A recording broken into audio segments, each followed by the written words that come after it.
बिस्मिल्लाहिर्रहमानिर्रहीम। My dear students, अस्सलाम वालेकुम रहमतुल्लाह।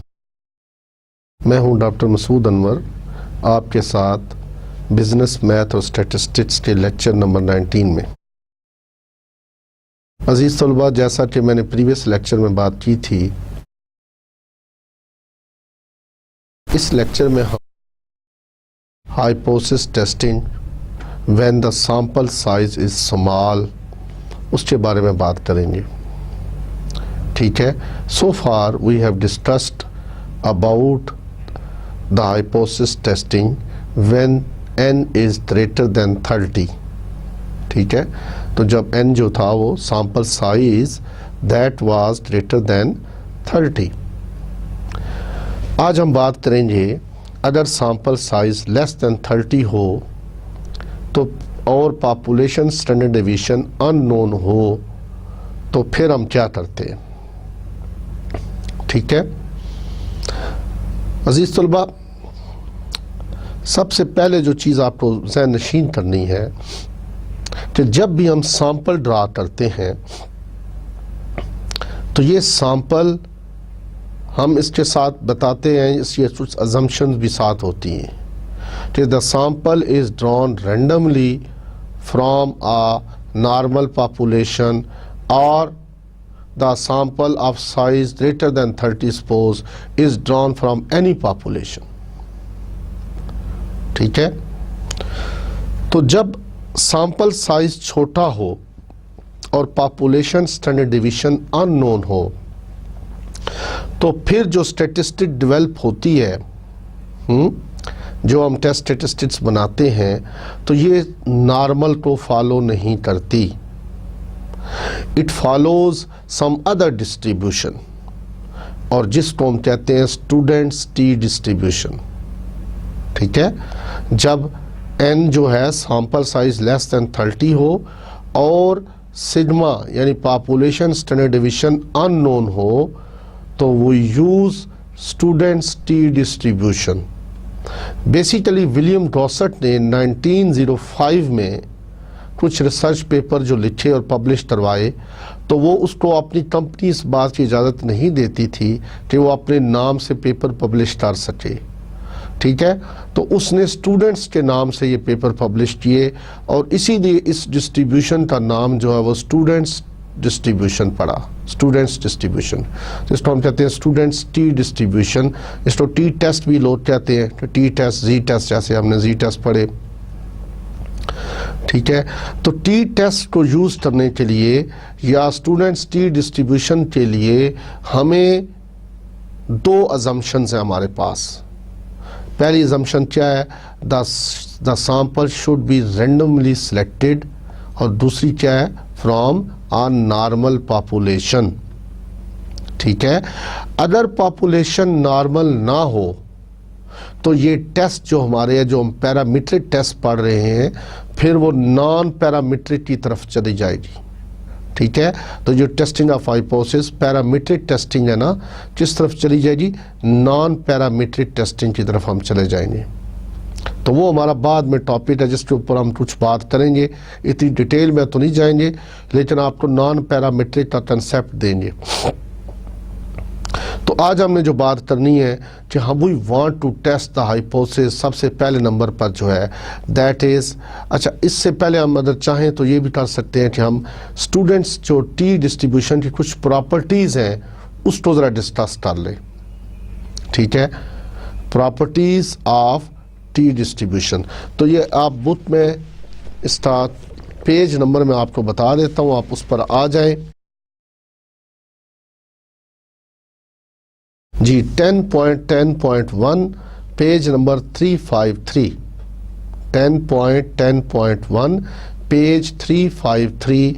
यहाँ पर नीचे देखिए आप, आखिरी पैरा में जो दिया हुआ है प्रॉपर्टीज़ ऑफ टी डिस्ट्रीब्यूशन। तो इसकी इंट्रोडक्शन जो है 10.10 वो वही बातें हैं जो मैंने ऑलरेडी आपके सामने कर दी हुई हैं। ठीक है। अब प्रॉपर्टीज़ में इसकी पहली प्रॉपर्टी क्या है, if the sample of size N less than 30 is drawn from a normal population with mean mu and for each sample we compute the sample statistic of interest then the probability density function of the T distribution with degrees of freedom nu is given by, इसकी ज़रूरत तो नहीं है, बहरहाल आपको पता होना चाहिए। जैसा कि नॉर्मल थी, मैंने जब डिस्ट्रीब्यूशन बनाया था तो नॉर्मल था, मैंने PDF लिखा था 1/√2 pi sigma e raise to the power -1/2 h minus mu over sigma whole square. इसी तरह T डिस्ट्रीब्यूशन था, यहाँ पर जो उसने लिखा हुआ है PDF लिखा हुआ है। PDF किसकी कह रहा हूँ, तो ये कंटिन्यूस डिस्ट्रीब्यूशन है, ठीक है। अच्छा, इसकी प्रॉपर्टीज़ में क्या, पहली प्रॉपर्टी जो है वो ये है कि T as T appears in even power in probability density function, the T distribution is symmetrical about T is equal to 0 like the normal distribution। तो पहली प्रॉपर्टी क्या है कि T डिस्ट्रीब्यूशन जो होती है वो it is a symmetrical distribution. अब जब मैं वर्ड सिमेट्रिकल यूज़ करता हूँ तो आपको पता होना चाहिए कि सेंटर में T it is symmetrical at T is equal to 0 से मुराद है कि सेंटर में T की वैल्यू 0 है, दोनों तरफ फासला जो एरिया है वो बराबर है। इट इज़ अ सिमेट्रिकल, इसकी जो टेल्स हैं दोनों क्या हैं, एक जैसी हैं, एक तरफ झुकाओ या किसी तरफ झुकाओ नहीं है, ठीक है। अब आप ये ज़हन में रखिए कि T डिस्ट्रीब्यूशन और नॉर्मल डिस्ट्रीब्यूशन भी सिमेट्रिकल है। अब दोनों में थोड़ा सा फ़र्क है, वो कहाँ पे आता है कि जो T है इसकी टेल्स हैवी होती हैं, इसकी टेल्स क्या होती हैं, हैवी टेल्स। हैवी टेल्स से ये मुराद होता है कि जो दोनों तरफ की इसकी तरफ बनती है, जो लाइंस है वो एक्स एक्सिस से काफ़ी थोड़ी दूर रहती हैं निस्बतन नॉर्मल डिस्ट्रीब्यूशन की। वो लगता है कि एक्स एक्सिस को टच करने जा रही है, वो जो टच नहीं करती लेकिन लगता ऐसे है कि बिल्कुल उसके क्लोज है, और ये थोड़ा सा इसका फासला ज़्यादा होता है उसकी निस्बत। प्लस नॉर्मल में जो पीकर्डनेस होती है, पीकर्डनेस उसकी चोटी होती है वो थोड़ी सी हाई होती है, और टी डिस्ट्रीब्यूशन की जो पीकर्डनेस है वो थोड़ी कम होती है नॉर्मल से। तो नॉर्मल में पीकर्डनेस हाई, T की पीकर्डनेस कम।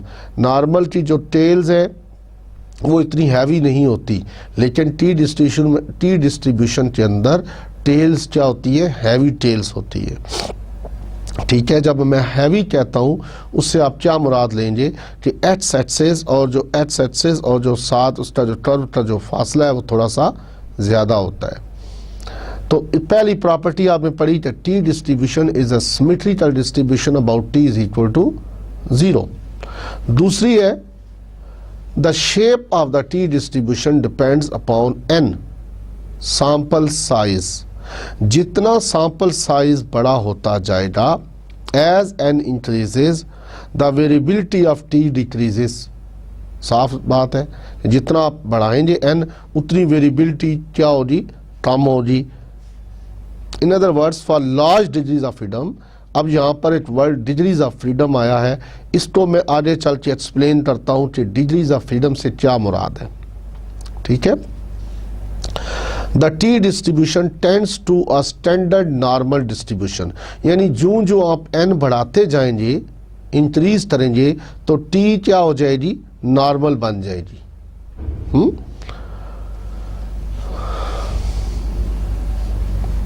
This implies that for different degrees of freedom the shape of the T distribution is different। जैसा कि हमने जब नॉर्मल डिस्ट्रीब्यूशन को डिस्कस किया था तो हमने आपको बताया था कि जब आप म्यू की वैल्यू 0 लें और सिग्मा 1 लें तो ये डिस्ट्रीब्यूशन बनती है।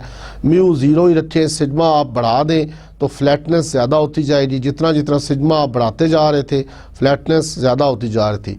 इसी तरह यहाँ पर T डिस्ट्रीब्यूशन के अंदर n की वैल्यू आप कम या ज़्यादा करें, हर n की डिफरेंट वैल्यूज़ के लिए डिफरेंट T डिस्ट्रीब्यूशन बनेगी। तो ये फैमिली ऑफ डिस्ट्रीब्यूशन भी है, ठीक है।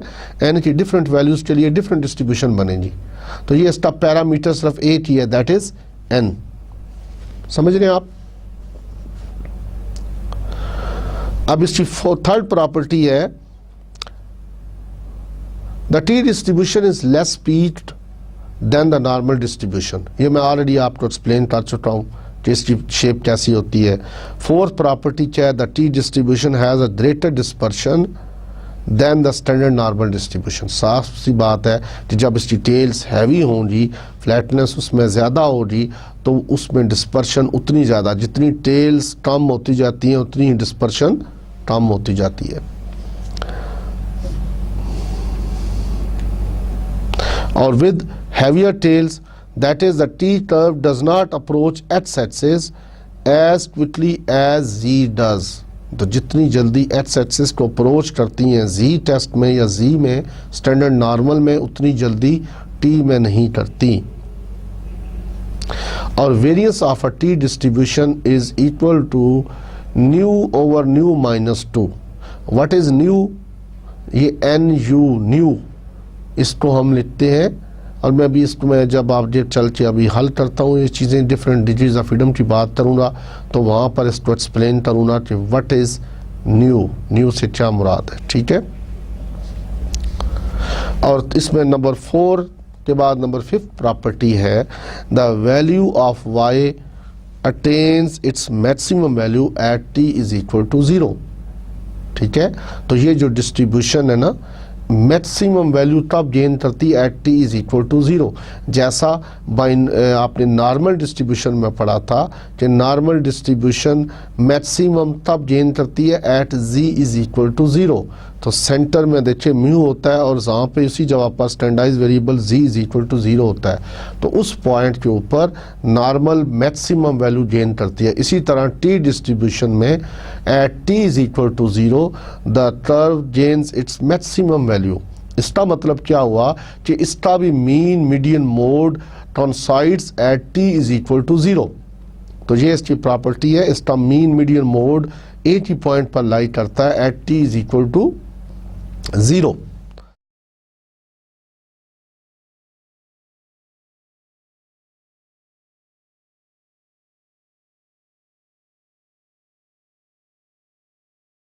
और नंबर लास्ट इसमें है, नंबर 6 पर है द डिग्रीज ऑफ फ्रीडम. अब फिर ये वर्ड डिग्रीज ऑफ फ्रीडम आया, मैं इसको एक्सप्लेन करता हूँ इंशाल्लाह. The degrees of freedom refers to the number of independent square deviations in S square. Number of independent square deviations in S square. ठीक है. That are available for estimating sigma square. तो जाहिर सी बात है कि टी डिस्ट्रीब्यूशन, जब मैंने शुरू में बात की कि जब नॉर्मल के n लेस देन 30 हो, जब एक सैम्पल नॉर्मल डिस्ट्रीब्यूशन से लिया जाए रैंडमली और उसका साइज़ लेस देन 30 हो और वो पॉपुलेशन जिससे सैम्पल लिया गया उसका स्टैंडर्ड डिवीजन अननोन हो, तो हमें किसी चीज़ से उस स्टैंडर्ड डिवीजन को एस्टिमेट तो करना है ना. तो उसके लिए हम स्मॉल s यूज़ करते हैं. तो ये वो s है, S स्क्वायर. इसको हम बोलते हैं अनबाइज्ड वेरिएंस, अनबाइज्ड वेरिएंस या S स्क्वायर अनबाइज्ड वेरिएंस. तो इसके बाद कुछ इसने यूजेस ऑफ टी डिस्ट्रीब्यूशन दी हुई है, इसको आप पढ़ लीजिएगा कि टी डिस्ट्रीब्यूशन कहाँ कहाँ किस पर्पस के लिए यूज़ होती है. तो अब हम पहले टेस्ट की तरफ आते हैं, hypothesis testing about the mean single population mean. Hypothesis testing about the single population mean.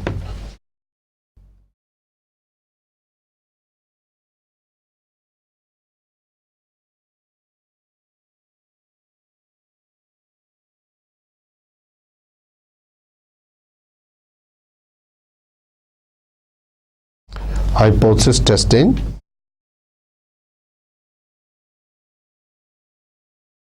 about mu मैंने लिख दिया when n is less than 30 और sigma unknown.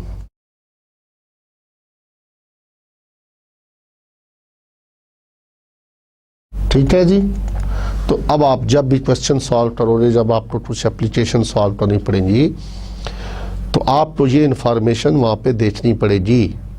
क्योंकि जब ये क्वेश्चन मिस हो जाएंगे तो उस टाइम आप कैसे देख पाओगे कि इसमें जी टेस्ट लगेगा या टी टेस्ट लगेगा. ठीक है. आपको उसकी स्टेटमेंट पढ़ के पता चल जाएगा कि ये जी टेस्ट है या टी टेस्ट है. गिवन इन्फॉर्मेशन क्या है वहाँ से पता चलेगा जी टेस्ट है या टी टेस्ट, कौन सा टेस्ट इस पर लगेगा. तो सबसे पहले जो स्टेप होता है वो हाइपोथेसिस हम लिखते हैं. तो जैसा कि हमने प्रीवियस में हाइपोथेसिस टेस्ट किया था, इसमें भी वही चीज़ है. अब आप देखिए तो H0 ये हमारा पहला स्टेप है, वी स्टेट अवर हाइपोथेसिस. तो H0 क्या होगा, mu is equal to mu naught. और H1 क्या होगा, चूंकि ये सिंगल सैंपल है इसलिए mu is equal to mu naught ले रहा हूँ, ठीक है। तो अगर जब दो सैंपल आएंगे तो फिर N1 और N2 आएगा, तो यहाँ पे μ1 और μ2 आएगा। ये टू टेल के लिए। और H1 और क्या बन सकता है हमारा, H1 बन सकता है mu is less then mu naught, और इसमें भी और है H1 ये भी बन सकता है mu is greater then mu naught. तो ये था हमारा हाइपोथेसिस। दूसरा स्टेप में अल्फा नॉर्मली वी टेक, ठीक है, 0.05। अब आ गया तीसरा step, the test statistics to be used is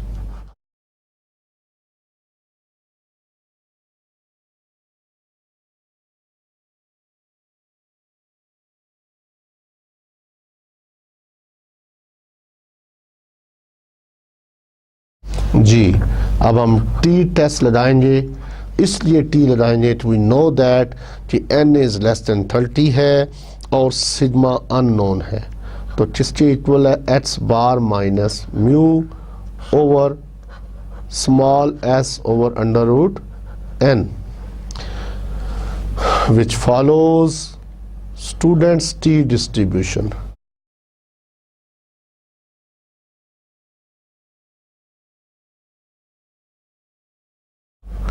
Students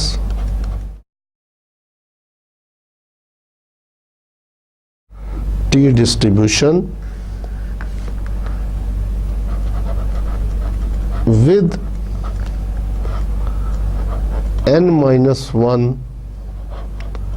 a DF. What is meant by DF? Degrees of freedom.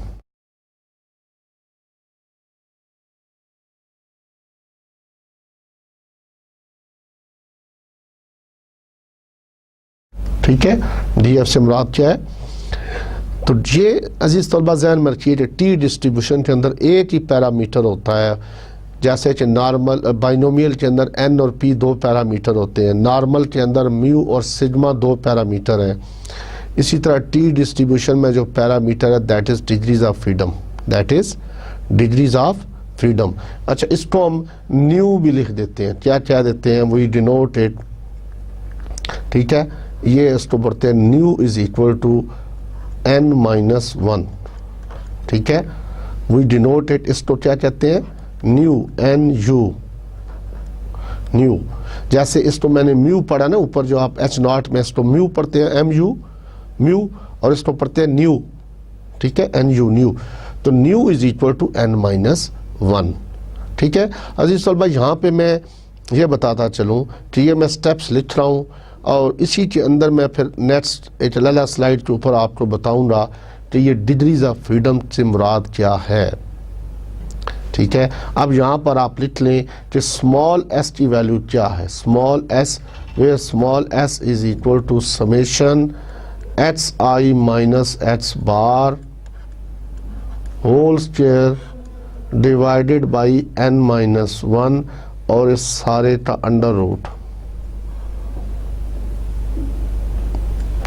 ठीक है जी। तो ये है स्मॉल s। अब इसको हम एब्रीवेट करके भी लिख सकते हैं, मैं आपको वो भी लिख देता हूँ, small s is equal to 1 over n minus 1, यानी शॉर्ट फार्मूला इस पे आप क्या लें, ठीक है, summation h square minus summation h whole का square divided by n, bracket बंद, और यहाँ पे मैंने स्क्वायर डाल दिए। चले, अब आप जब ये रिजल्ट ले लें उसके बाद उसका अंडर रूट ले लेंगे तो s की वैल्यू आ जाएगी। तो ये हमारा s स्क्वायर है, this is summation h square minus summation h whole square divided by n, और इस सारे का डिवाइज़र n माइनस 1। तो ये जो n है ये s और बड़ा कैपिटल S में फ़र्क क्या है, डिवाइज़र का फ़र्क है, उसका डिवाइज़र n होता है। कैपिटल S स्क्वायर जो लिखूँ ना वो भी सैंपल से ही निकला है, लेकिन वो बायस्ड है और ये अनबायस्ड है, ठीक है। अब ये चीज़ में रखिए, तो यहाँ पर आपने अनबायस्ड को यूज़ करना है। तो ये आप क्लियर हो गया। अच्छा, उसके बाद आप देखिए स्टेप नंबर 4 के अंदर, स्टेप नंबर 4 वही है,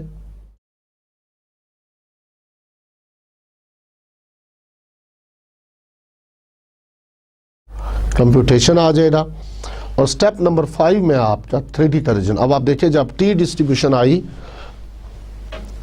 अब आप देखें जब टी डिस्ट्रीब्यूशन आई तो 3D कंवर्जन के अंदर भी टी की बात होनी चाहिए। तो अब आप यहां पर देखें, द 3D कंवर्जन इज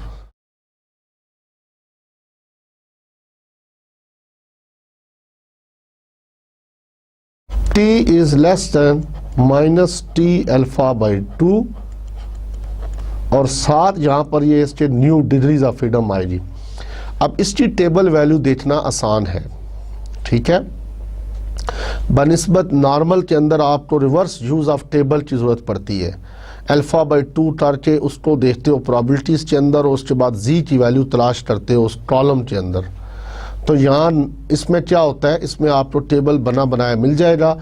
इसी टेबल जो स्टैटिस्टिकल टेबल्स आप देख सकते हैं, जो प्रीवियस हमने लेक्चर्स में भी आपको दिखाए थे स्टैंडर्ड नॉर्मल के, उसी को हम यूज़ करेंगे उन्हीं टेबल्स को। तो ये आ जाए टी की वैल्यू आ गई और क्योंकि ये 2 टेल टेस्ट है तो T is greater then T alpha by 2 और न्यू इसकी डिग्रीज ऑफ फ्रीडम, ठीक है। और अगर 1 टेल टेस्ट हो और लेफ्ट हो तो फिर t is less then minus T alpha, ये चेंज आई और न्यू डिग्रीज ऑफ फ्रीडम, ठीक है। अगर आपका अल्टरनेटिव हाइपोथेसिस ग्रेटर का है तो फिर आएगा t is greater then T alpha और साथ न्यू डिग्रीज ऑफ फ्रीडम। तो ये जो राइट साइड पर वैल्यूज हैं ये टेबल वैल्यूज हैं स्टूडेंट्स, टी के टेबल हैं जो हमने कैलकुलेट करके उसने डिफरेंट बुक्स के अंदर ये मौजूद है, प्लस स्टैटिस्टिकल टेबल्स में भी आप इसको देख सकते हैं। स्टेप नंबर 6 में वही कंक्लूजन,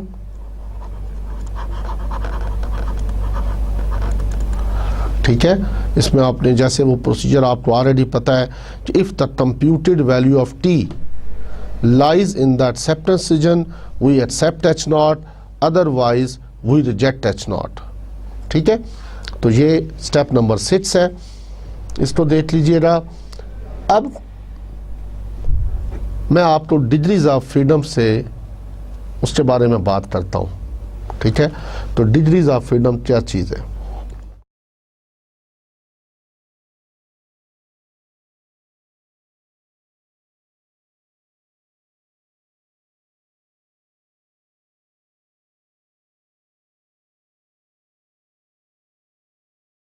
तो एक चीज़ जो जनरली हम इस चीज़ को पहले एक बताते हैं मुझे कि जितनी आप सैंपल की इंफॉर्मेशन को यूज़ करते जाओगे इतनी आपकी फ्रीडम कम होती जाएगी।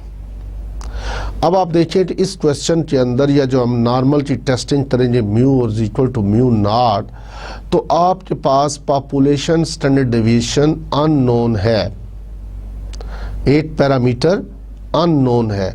तो आपने सैंपल में से इंफॉर्मेशन उठाई, वहाँ पर जहाँ सिग्मा लगना था डिवाइज़र में टी स्टैटिस्टिक जहाँ लगा जब, तो जी जब हम लगाते थे तो वहाँ सिग्मा की जगह पर स्मॉल एस ने वैल्यू रिप्लेस किया, स्मॉल एस ने रिप्लेस किया। इट मींस आपने 8 इंफॉर्मेशन सैंपल में से यूज़ की तो आपकी 8 फ्रीडम कम हो गई।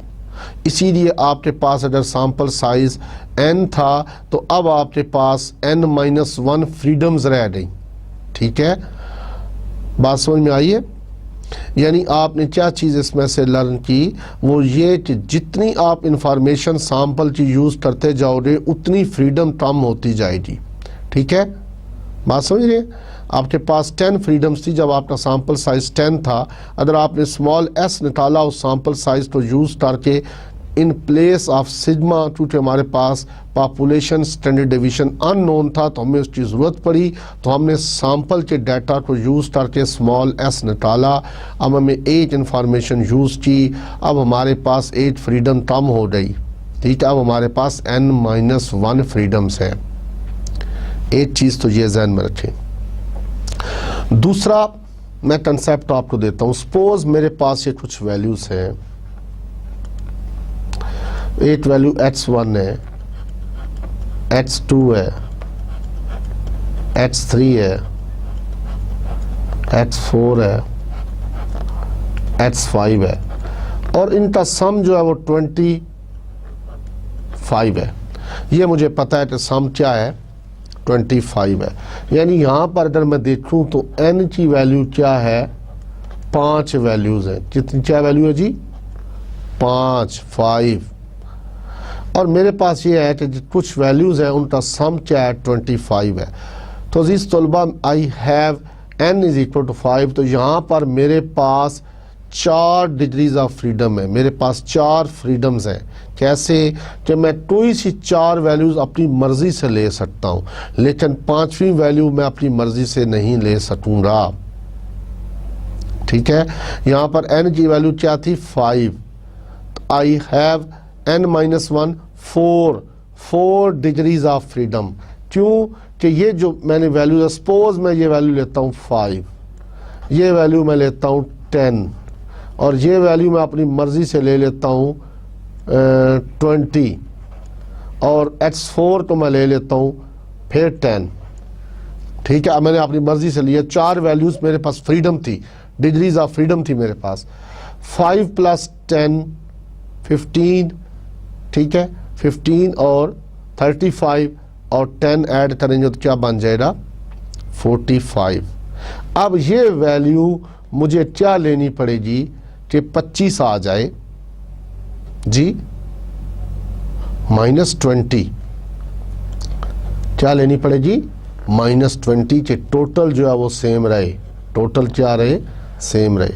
तो ये आ गया 30 + 40 45, 45 - 20 करेंगे तो 25। अब आप देखें, अब आपके पास अगर 5 वैल्यूज़ थी तो आपके पास 4 फ्रीडम्स थी। इसी तरह अगर आपके पास n वैल्यूज़ हैं तो आपके पास n-1 फ्रीडम्स हैं। जैसे 5 - 1 4 फ्रीडम थी। अब आप कोई भी वैल्यूज़ इसमें से ले सकते हैं, 4 वैल्यूज़ अपनी मर्ज़ी से। अगर सैम्पल साइज़ 6 है तो इसका मतलब है कि 5 वैल्यूज़ आप अपनी मर्ज़ी से ले सकते हो, लेकिन 1 वैल्यू जो है अपनी मर्ज़ी से आप नहीं ले सकते, आपके पास इतनी फ्रीडम है। ठीक है, और दूसरा कंसेप्ट जो मैंने शुरू में आपको दिया था वो ये था कि जितनी आप सैम्पल की इंफॉर्मेशन, जितने पॉपुलेशन पैरामीटर अननोन होगा और सैम्पल डाटा को आप यूज़ करके उसको फाइंड करेंगे, उतनी फ्रीडम आपकी कम होती जाएगी। तो अजीज़ तलबा, ये थी डिग्रीज ऑफ फ्रीडम का कंसेप्ट और ये टी डिस्ट्रीब्यूशन के साथ ही जुड़ा हुआ है, तो जी में ना ले आइएगा।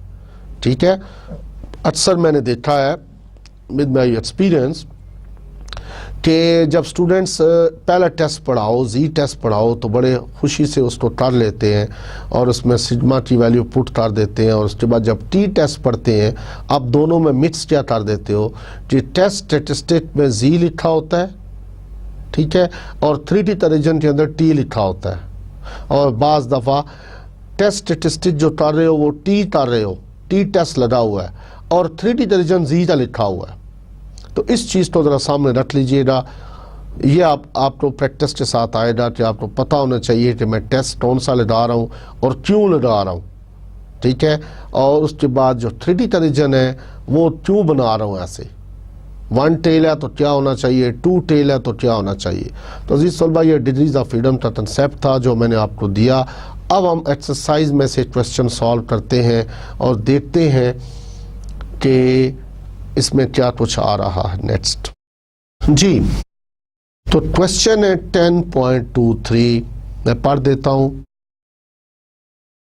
10 oil tins are taken at random from an automatic filling machine.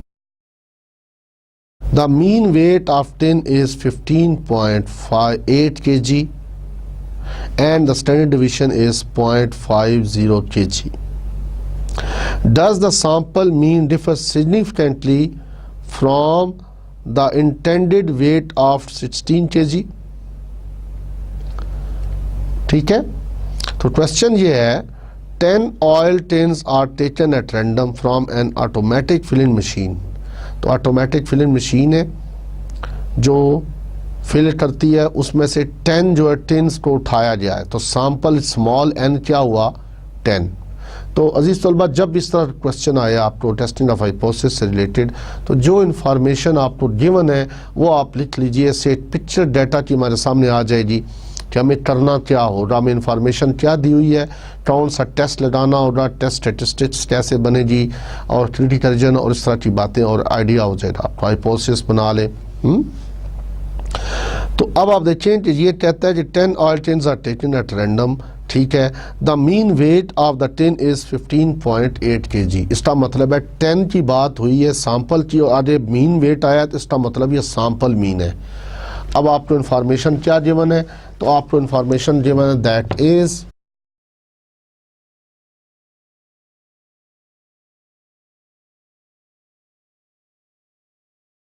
तो ये क्वेश्चन था 10.23, क्वेश्चन था 10.23, और गिवन में क्या था आपको,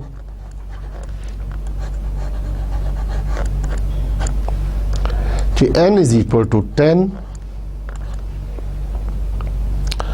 और x bar is equal to 15.8 kg,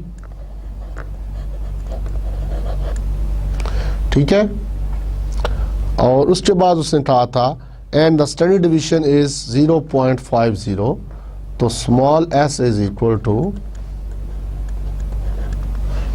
0.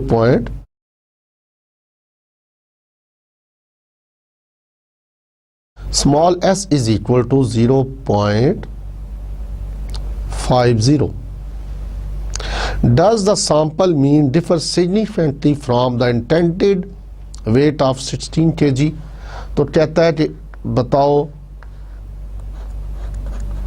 कि जो म्यू है दैट इज 16 kg और h1 क्या होगा भाई, mu is not equal to 16 kg, यानी सिग्निफिकेंटली डिफरेंट है। और इसमें आप क्या रहे हो भाई, mu is equal to 16 kg। अब ये आपने हाइपोथेसिस टेस्ट करना है, does the mean differ significantly from 16, तो यहाँ पर कहेगा there is no significant difference, यानी म्यू इज इक्वल टू 16 है। भाई वो जो म्यू है पॉपुलेशन जो थी बनाती थी मशीन, उससे हम एक्सपेक्ट करते थे कि वो टिन जो पैक करेगी वो 16 kg का पैक करेगी, ठीक है।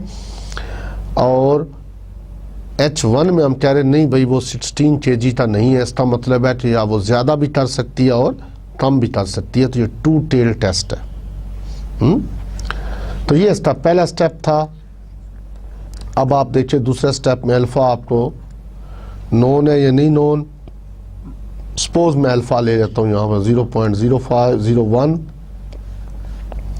इसी तरह नेट्स देखें स्टेप नंबर 3, तो स्टेप नंबर 3 में टेस्ट स्टेटिस्टिक है, तो आप टी यूज़ करोगे। अब टी क्यों यूज़ कर रहे हो जी, टी इसलिए यूज़ कर रहे हैं कि सैंपल साइज लेस देन 30 है और पॉपुलेशन स्टैंडर्ड डिवीजन अननोन है, तो it follows T distribution with n-1 degrees of freedom. ये साथ लाजमी लिखा करें, ये जो टेस्ट स्टेटिस्टिक है इसकी डिस्ट्रीब्यूशन कैसी है, ये बहुत ज़रूरी है।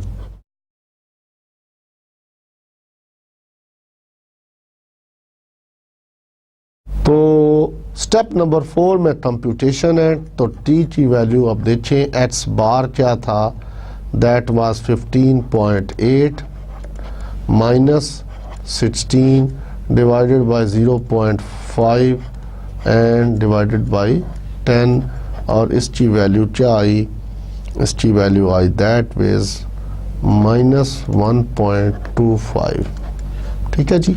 तो ये टी की वैल्यू आई। स्टेप नंबर 5 में क्रिटिकल रीजन, तो टी इज 2 टेल टेस्ट है, less than minus T alpha by 2 with n-1 degrees of freedom.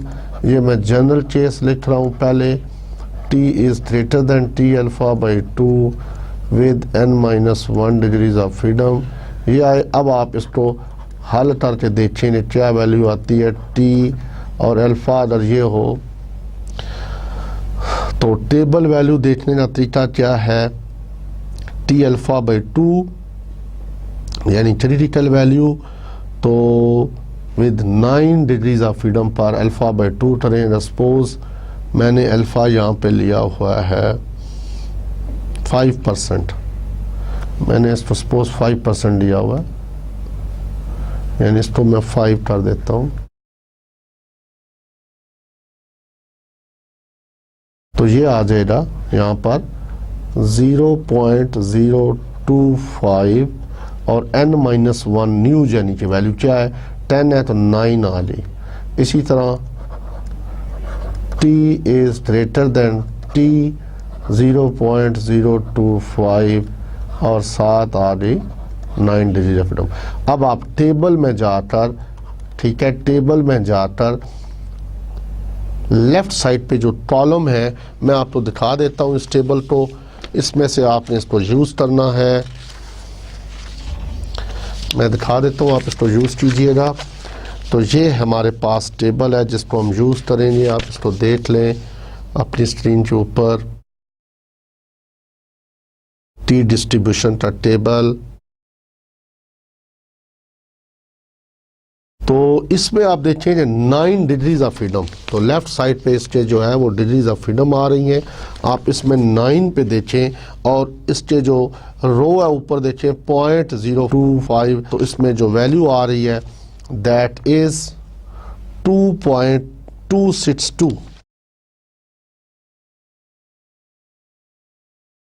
Yes 2.262 ये वैल्यू आप देख सकते हैं अपनी स्क्रीन पर।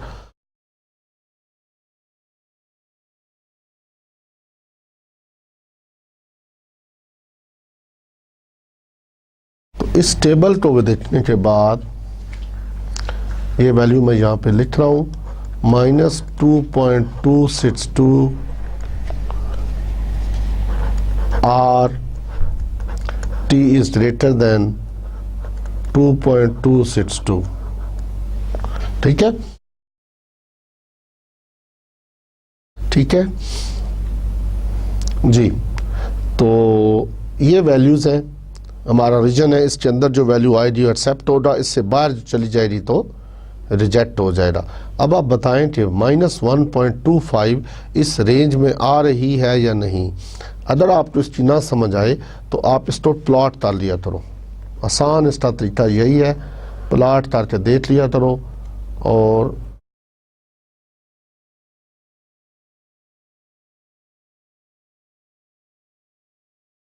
ठीक है, ये माइनस इन्फिनिटी है, इधर प्लस इन्फिनिटी है, ये इसकी लेफ्ट टेल, ये इसकी राइट टेल, और 8 वैल्यू ये आ रही है -2.262 और 8 वैल्यू ये आ रही है पॉजिटिव साइन के साथ 2.262। ये आपका एक्सेप्टेंस रीजन है जिसको हम 1 - अल्फ़ा से डिनोट करते हैं।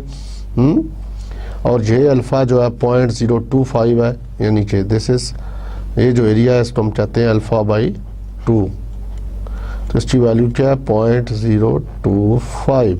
इसी तरह अल्फ़ा बाई 2 इधर है, अल्फ़ा बाई 2 इस तरफ है। अच्छा, अब आप देखें तो आपकी वैल्यू क्या है -1.25 कैलकुलेटेड वैल्यू, तो वो यहाँ पे कहीं लाई करती है इस पॉइंट के ऊपर, ठीक है, यहाँ पर कहीं लाई करती है। तो इसका मतलब क्या हुआ कि एक्सेप्टेंस रीजन में आ गई, अगर वो एक्सेप्टेंस रीजन में आ गई तो हाइपोथेसिस क्या हो गया, एक्सेप्ट हो गया। तो अजीज़ तलबा आपको आई थिंक ये समझ आ गया होगा, इसमें काफ़ी डिटेल से मैंने इस बात की, डिग्रीज ऑफ फ्रीडम की बात की, उसके बाद मैंने 2 टेल टेस्ट के साथ क्रिटिकल रीजन को भी बयान कर दिया कि उसको आप देखना, वहाँ से ना पता चल रहा हो तो थ्रू फिगर आप बना लें, इसी के साथ स्टेप नंबर 5 के अंदर इस फिगर को बना लें और बनाने के बाद देख लें कि आपकी जो वैल्यू है वो कहाँ पे लाई कर रही है। अब आप देखें जो -2.262 है तो इसके जो लेफ़्ट पर वैल्यू आएगी वो -2.3 आएगी, इसी तरह -2.4 इससे बाहर आएगी। तो इसका मतलब ये हुआ कि इससे बड़ी वैल्यू जो है वो क्या है 2.2 से बड़ी है, 2.2 से बड़ी 2.0 से बड़ी है, इसी तरह इस तरफ आती जा रही हैं। तो -1.25 जो है वो इस 2 पॉइंट स्विच टू माइनस से राइट साइड पे चली जाएगी तो एक्सेप्टेंस रीजन में आ रही। ठीक है, आपको समझ आ गया इस बात का। और 6 स्टेप में वही कंक्लूजन है, आपका हाइपोथेसिस यहाँ पे एक्सेप्ट हो गया तो आप कहेंगे कि yes μ1 is equal to yes mu is equal to 16, कि हाँ वो मशीन जो ऑन एवरेज 10 पैचिंग कर रही है वो 16 kg कर रही है। आपने ये हाइपोथेसिस एक्सेप्ट कर लिया। ठीक है, अब इसी के पैरेलल अगर हमारे पास दो पॉपुलेशंस हों तो testing the hypothesis about difference between two means, तो उसकी टेस्टिंग हम कैसे करते हैं उसको आप देखिए। नेक्स्ट टेस्ट है जो इसके बाद जो होता है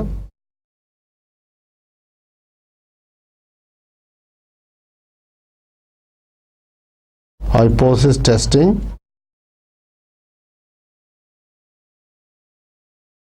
अबाउट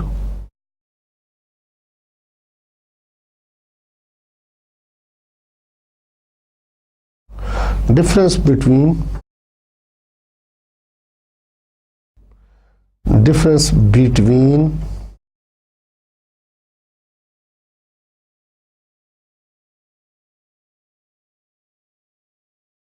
two means,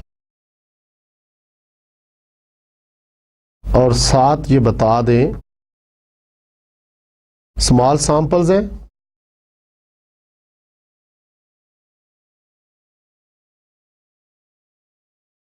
और sigma 1 and sigma 2 are unknown.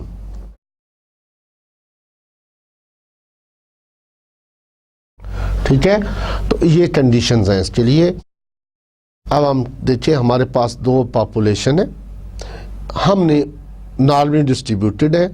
हमने पहली पॉपुलेशन में से जिसका मीन μ1 है, ठीक है, और उसका वेरिएंस सिग्मा 1 स्क्वायर है, दैट इज अननोन। इसी तरह हमारे पास एक दूसरी पॉपुलेशन है, नॉर्मल पॉपुलेशन है, जिसका मीन μ2 है और उसका वेरिएंस या उसकी स्टैंडर्ड डिवीजन सिग्मा 2 है, विच इज अननोन। और दोनों पॉपुलेशन में से हमने 8 सैंपल ड्रा किया। पहली पॉपुलेशन से हमने N1 ड्रा किया, दूसरी पॉपुलेशन से हमने N2 ड्रा किया, और N1 जो है वो भी लेस देन 30 है, इसी तरह N2 भी जो है वो लेस देन 30 है। Now we want to test the hypothesis that is there a significant difference between two population means, क्या दो पॉपुलेशन के मीन के दरमियान कोई डिफरेंस है या नहीं है। ठीक है, is there a significant difference between two population means or not. ठीक है, तो अब आप इसमें क्या करोगे,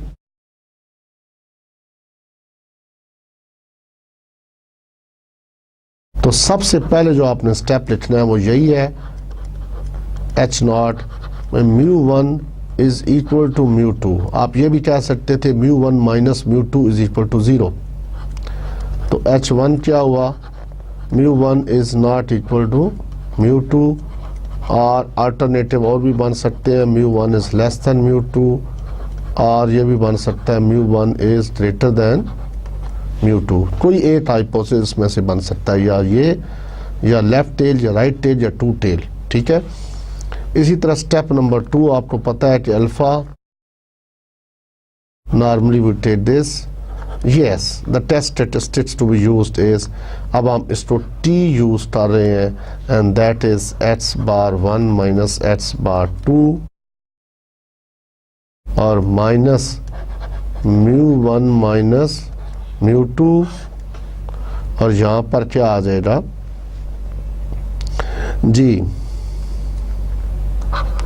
इसको हम स्मॉल s और साथ p लिखते हैं, और that is 1/n1 plus 1/n2।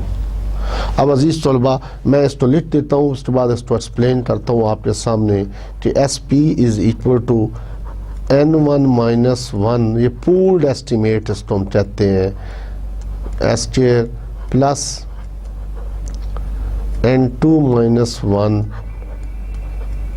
S2 square divided by N1 plus N2 minus 2। ठीक है, इसके ऊपर मैं स्क्वायर डाल देता हूँ। अगर मैं यहाँ पे मैं इसके ऊपर मैं स्क्वायर डाल देता हूँ। अगर आप इसको यूज़ करेंगे अंडर रूट की फॉर्म में तो इसका आप अंडर रूट ले लेंगे तो आपको इसकी वैल्यू पता चल जाएगी। ठीक है, अच्छा ये हम कब यूज़ करते हैं? तो टी का ये इस फार्मूले को लगाने के लिए हम ये एज्यूम करते हैं कि दोनों पॉपुलेशन जो जिसमें से वो सैंपल ड्रा हुए हैं उनके वेरिएंसेस आर इक्वल। अब मैं आपको ये राइट साइड पे दिखा रहा हूँ, आप इसको देखें कि हम एज्यूम क्या करते हैं। अब ये टेस्टिंग से हाथ के बात कर रहा हूँ, सिर्फ वो फार्मूला कैसे बनाया उसकी बात कर रहा हूँ मैं। एज्यूम ये करते हैं हम कि sigma 1 is equal to sigma 2, कि दोनों पॉपुलेशन जिसमें से सैंपल ड्रा हुआ वो उनके वेरिएंसेस वी डोंट नो, हम नहीं जानते, लेकिन वो दोनों क्या है? इक्वल है। क्या है? इक्वल है। अगर इक्वल है तो किसी चीज़ के इक्वल हो ना, वो सिग्मा है। ठीक है, यानी दो पॉपुलेशन जिसमें से सैंपल ड्रा किया गया उनके वेरिएंसेस जो कि अननोन है but they are equal, we assume this, और equal to a sum sigma. तो ये सिग्मा है। इस सिग्मा को हम एस्टिमेट करते हैं। ये जो सिग्मा है इस सिग्मा को हम एस्टिमेट करते हैं। अब जारी बात है ये पॉपुलेशन स्टैंडर्ड डिवीजन थी, अननोन थी, इसको हम किस के जरिए एस्टिमेट करते हैं? एसपी के जरिए, पूल्ड एस्टिमेट। ये छोटा सा पी साथ सबस्क्रिप्ट के अंदर लगाना है। ये एस छोटा और पी बड़ा ना कर देना है, इसको एस और छोटा सा पी साथ डाल देते हैं। ये पूल्ड एस्टिमेट कहते हैं इसको हम। तो इसका फार्मूला जो मैंने प्रीवियस स्लाइड में आपको दिखाया था वही है n1 minus 1 s1 square plus n2 minus 1 s2 square over n1 plus n2 minus 2। ठीक है, तो अब आपने देखा कि टी डिस्ट्रीब्यूशन में क्या चेंज आती है, जो टेस्ट स्टेटिस्टिक में क्या चेंज आती है वो आपने देख ली। तो स्टेप नंबर नेक्स्ट कौन सा था? एक्सक्यूज मी जी, नेक्स्ट स्टेप कौन सा है?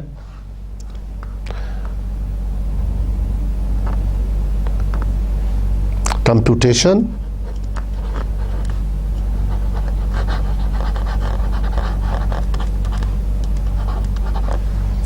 और स्टेप नंबर 5 3T कंपैरिजन।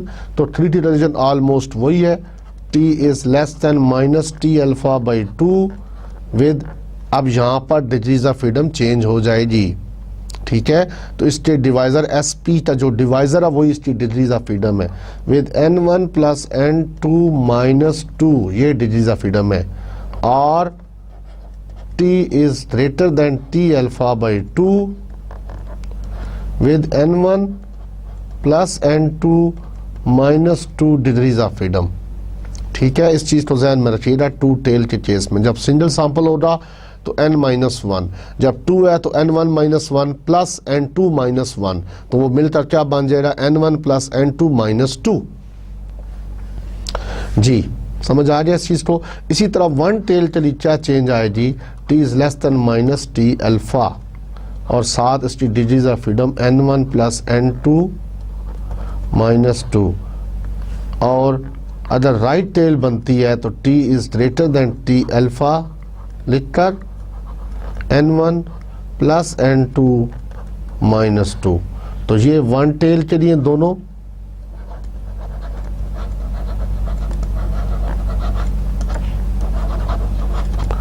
और this is for two tail test.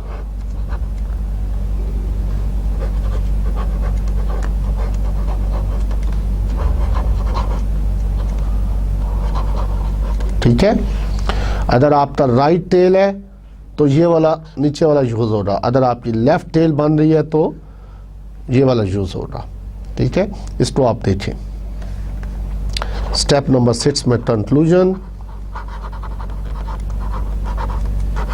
ठीक है, वो आपको ऑलरेडी यू नो दैट।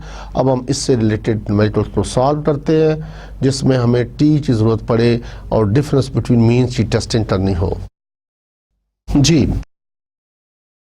तो क्वेश्चन नंबर है 10.31, पेज है 364।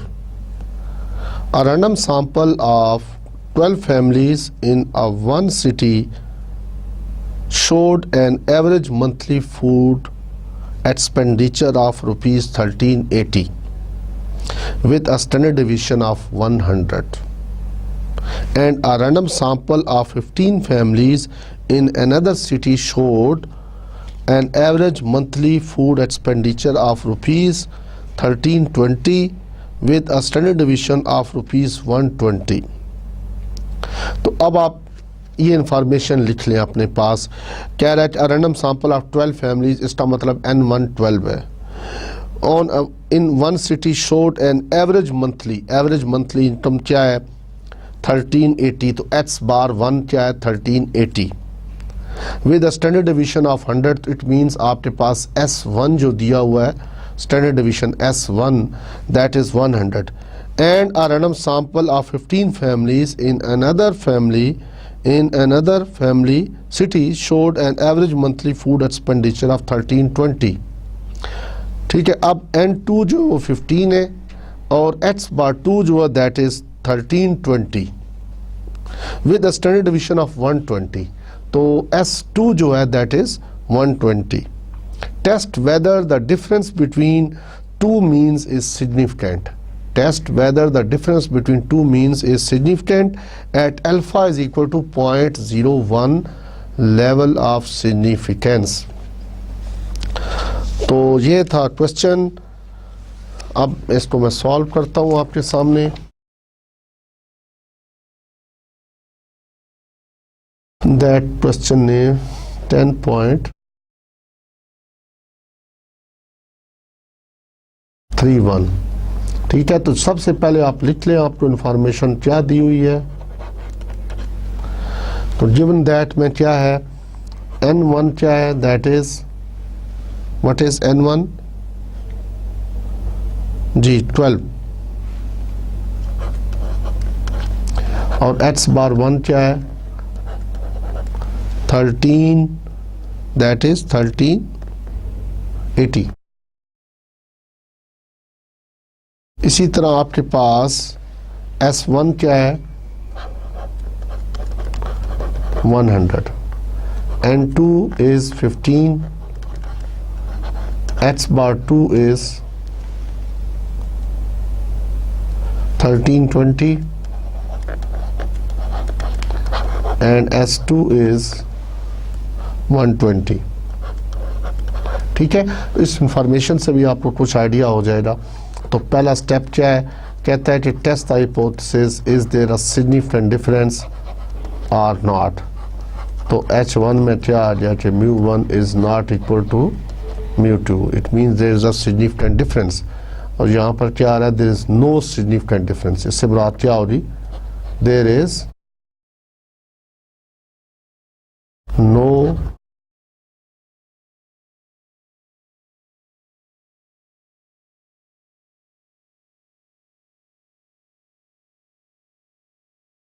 और यहाँ पे आएगा देयर इज सिग्निफिकेंट डिफरेंस।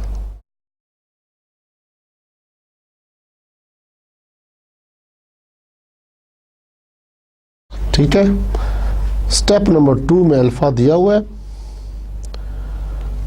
जी। तो अल्फा की वैल्यू क्या है दैट इज 0.05। तीसरे स्टेप में टेस्ट स्टैटिस्टिक लिखिए कौन सी है। तो इसकी टेस्ट स्टैटिस्टिक क्या होगी that is T is equal to X bar 1 minus X bar 2 minus μ1 minus μ2 divided by SP pooled estimate over 1 over N1 plus 1 over N2, which follows T distribution with N1 plus N2 -2 degrees of freedom. ठीक है, तो step number 4 में आप computation करें। तो सबसे पहले SP को निकालें। SP का square this is equal to n1 - 1 S1 square plus n2 - 1 S2 square divided by n1 plus n2 - 2। तो आपको पता है कि n1 क्या 12 है तो 11 आएगा। S1 स्क्वायर की वैल्यू क्या है, दैट इज 100 का स्क्वायर प्लस 15 - 1 14 और S2 square is 120। S2 is 120 इसका स्क्वायर आ जाएगा और डिवाइडेड बाई n1 12 प्लस 15 - 2। ठीक है, तो इसको सॉल्व करें, उसके बाद इसका अंडर रूट भी ले लें। ठीक है, तो ये SP की वैल्यू आ जाएगी। SP तो दिस वैल्यू विल 11.64।